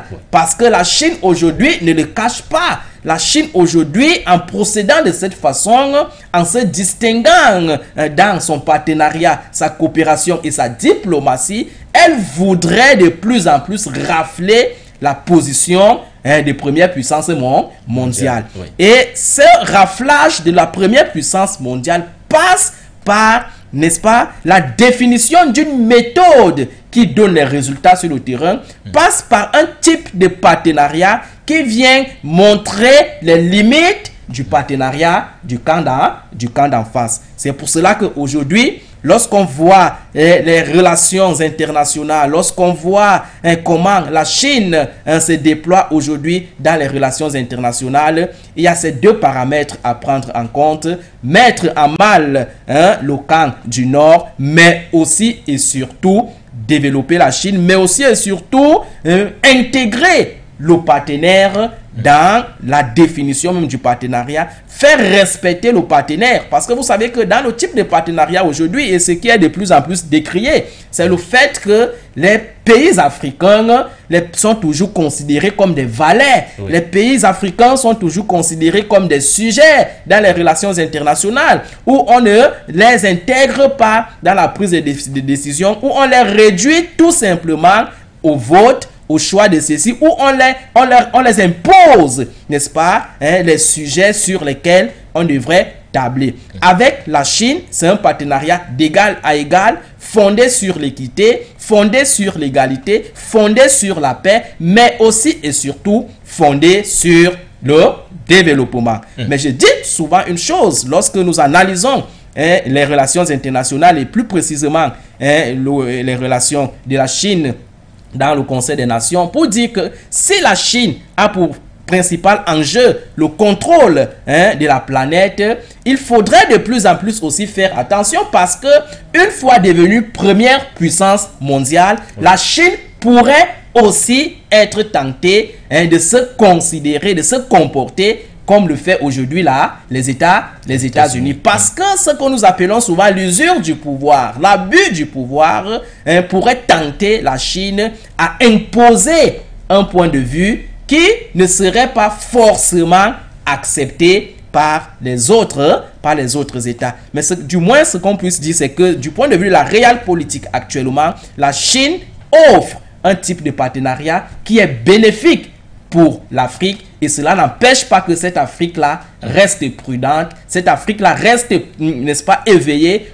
pour que au finish, l'intérêt de l'Afrique soit sauvegardé, l'intérêt de l'Afrique soit pris en considération dans la définition de la politique de la gouvernance mondiale. À bien suivre votre chute, Dr Sango, ça veut dire que la reconduction de Xi Jinping pour un nouveau mandat sera forcément bien accueillie sur le continent africain.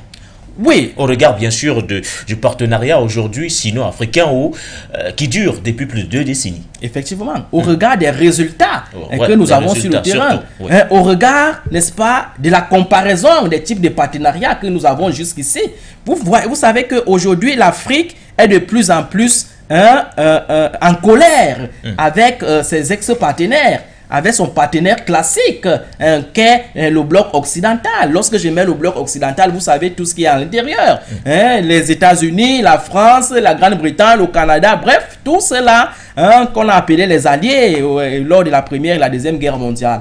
Donc, ce partenariat a montré des limites aujourd'hui, et l'Afrique est de plus en plus en train de vouloir faire avec un autre partenaire, pas même en train de vouloir faire, est aujourd'hui radicalement orienté vers d'autres partenariats en vertu du principe de la diversification des partenariats. Donc, cette diversification aujourd'hui montre les résultats sur le terrain, montre qu'en réalité, la Chine aujourd'hui peut être un partenaire avec lequel le continent peut de plus en plus compter. Donc, la reconduction du président Xi Jinping à la tête de l'État chinois aujourd'hui sera non seulement bien accueilli du point de vue de la Chine, parce que si les Chinois n'étaient pas contents, ils ne devraient pas accepter que cela se fasse. Ils ne devraient pas accepter que Xi Jinping fasse plus d'un mandat. Ça veut dire que si il a réussi à coopter le 3e mandat, ça veut dire que la politique qu'il impulse, la politique qu'il définit est une politique qui est de plus en plus acceptée et qui améliore les conditions de vie des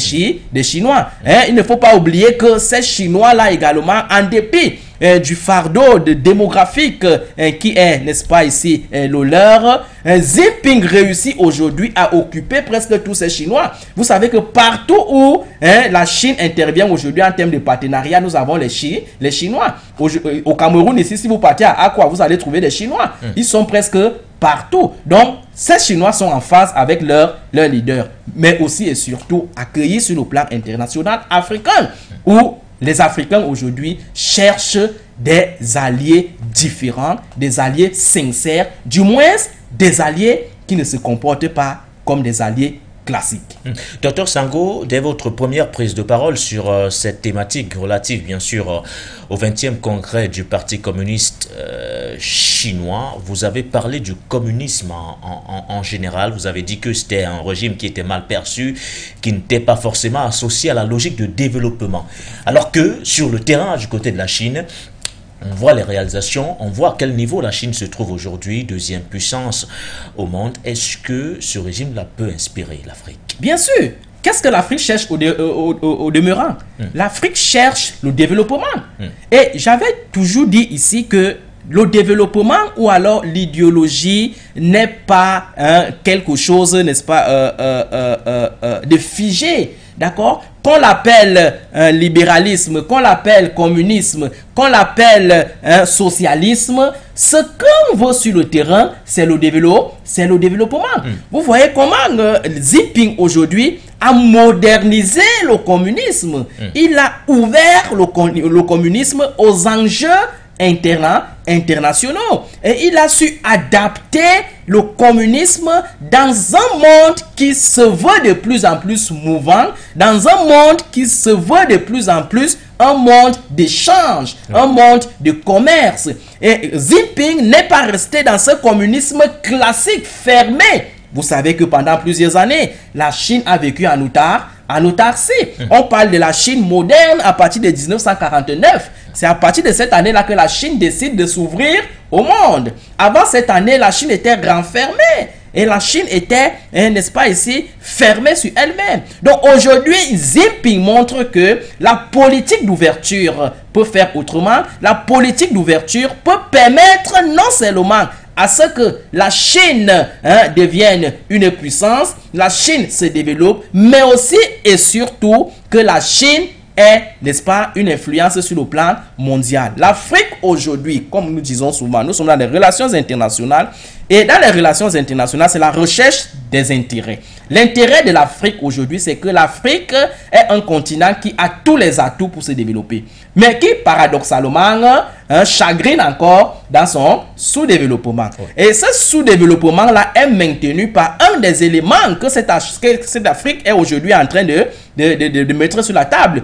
L'impérialisme, la colonisation, l'exploitation, le non-respect du partenaire. Donc, il est donc question aujourd'hui de s'affranchir de ces obstacles qui ont longtemps annihilé son développement pour privilégier un autre partenaire qui propose une autre méthode, cette fois-ci, qui donne des résultats sur le terrain. Donc, la méthode chinoise en Afrique peut être la bienvenue, tant sur le plan de l'idéologie que sur le plan même commercial. Et vous savez que lors de la convocation de ce 20e congrès du parti chinois, il y a eu également une place réservée dans la formation des cadres. Et cette formation des cadres politiques ne s'arrête pas seulement aux cadres politiques chinois. Nous avons des partis politiques africains qui ont été invités à ce congrès.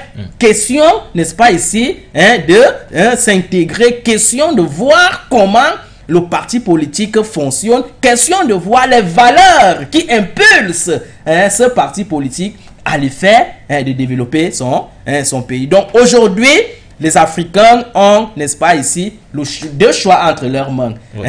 Le choix, n'est-ce pas ici, qui leur maintient dans le sous-développement et le choix qui leur permet de sortir du sous-développement, mais tout en restant prudent. Ah, tout en restant prudent. Merci à vous, Dr Sango, pour ces brillantes analyses au sujet, bien sûr, de la Chine, mais pas que, puisque vous avez également réagi sur le Conseil de sécurité qui tient ce mardi une réunion au sujet du Mali, mais surtout sur le rapport trimestriel, on va le dire comme ça, sur la période allant de juin, voire à octobre, sur le déploiement de la mission multidimensionnelle intégrée des Nations Unies, ou du moins de la stabilisation du côté du Mali, qui est d'ailleurs la MINUSMA. On reviendra largement sur le contenu de cette réunion du Conseil de sécurité durant nos prochaines éditions, qu'elles soient d'information alors que ce soit purement des émissions sur For You Télévision. Merci à vous d'avoir réagi. Vous étiez également nombreux à nous écrire sur notre plateforme Facebook ou encore YouTube, For You Média Africa. Vous avez été nombreux à nous suivre ce matin. Vous avez également été nombreux à nous suivre en relais sur la 96.3 FM For You Radio à travers les artères de la ville économique, la capitale économique du Cameroun, Douala. Merci à Ouidrago Sab qui réagissait en direct de Ouagadougou du côté du Burkina Faso. Merci à vous une fois de plus d'avoir été des nôtres. Les programmes se poursuivent sur la meilleure des télévisions, celle qui porte une vision différente sur le monde.